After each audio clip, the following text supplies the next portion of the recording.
this is Nanette Hosenfeld with the Great Basin Fire Potential Briefing for Saturday, July 16th, 2016.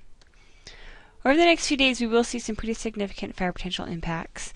We have been in an extended warm and dry weather period, pushing many of our fuels to critical levels. So starting this afternoon, we will see some gusty winds across portions of the Great Basin. You can see those areas highlighted in red and orange.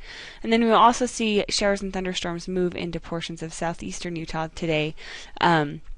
With these storms, we will see a mix of wet and dry thunderstorms, which could be significant for portions of the area. Over the past 24 hours, there were maybe a few light showers in north central Nevada. You can see the map on the right. There were some lightning strikes in that area, but really not much in the way of storm activity across the Great Basin. We've seen light initial attack across the Great Basin with some ongoing smaller fires across the area. Looking at the percent of normal precipitation across the Great Basin, you can really see it has been much drier than normal over the past 30 and 60 days. The map on the left shows 30 days, and really the majority of the Great Basin has been below normal for the past 30 days. And looking back even 60 days, which is the map on the right, still well below normal across much of the Great Basin. So we really have been in a much drier period over the past 2 months across the Great Basin. ERCs have been on the rise with the recent heat.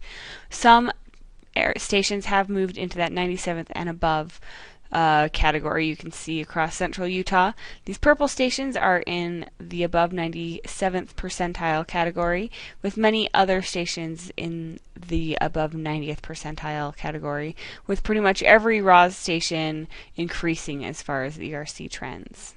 The infrared satellite this morning shows some clouds across portions of the Great Basin. Those are expected to thin as we move into the day.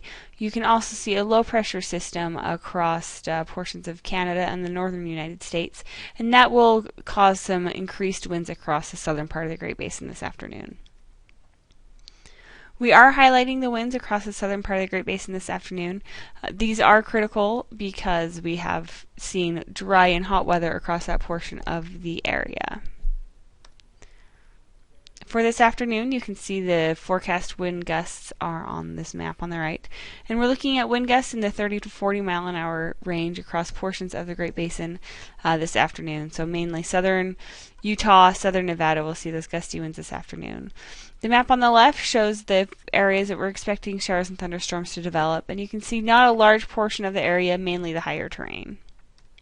As we move into Sunday, that low pressure system begins to dig south, and we will continue to see gusty winds across much of the Great Basin. You can see from the map on the right here that we are highlighting winds across much of Utah and portions of Nevada.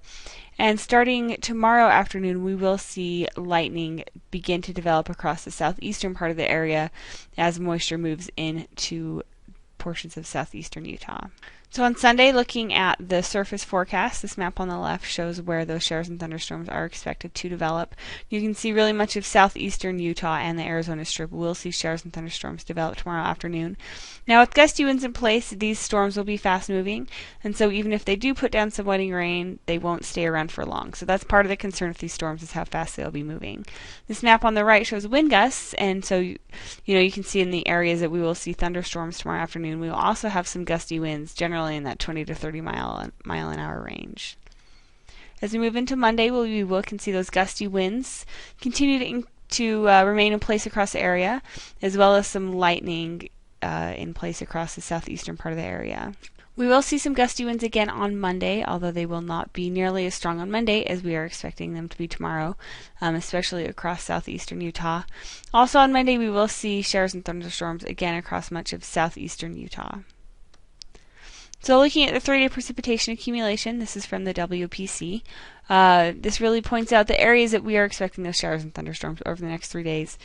And it's mainly portions of eastern Utah that will see those showers and thunderstorms as that monsoonal moisture makes its way into the Great Basin.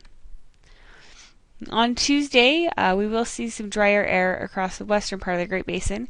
However, moisture will linger across the eastern part of the area, leading to another day of showers and thunderstorms across the eastern part of the Great Basin.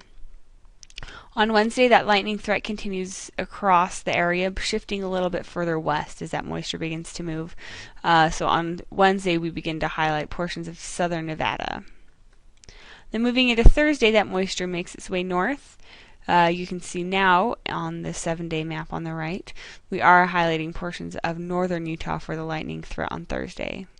And then finally on Friday, the moisture continues to remain in place across the Great Basin, but it's far enough away that we really don't have high confidence on the areas of risk for Friday.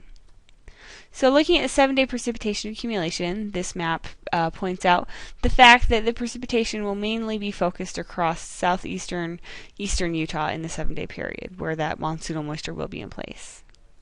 Finally, looking at the 8 to 14-day period, the Climate Prediction Center is calling for above normal temperatures across the majority of the Great Basin, with above normal precipitation across the southern part of the area. So that's it. If you have any questions, please feel free to contact us. Our information is on the screen, and you can also find us at Twitter. Thanks.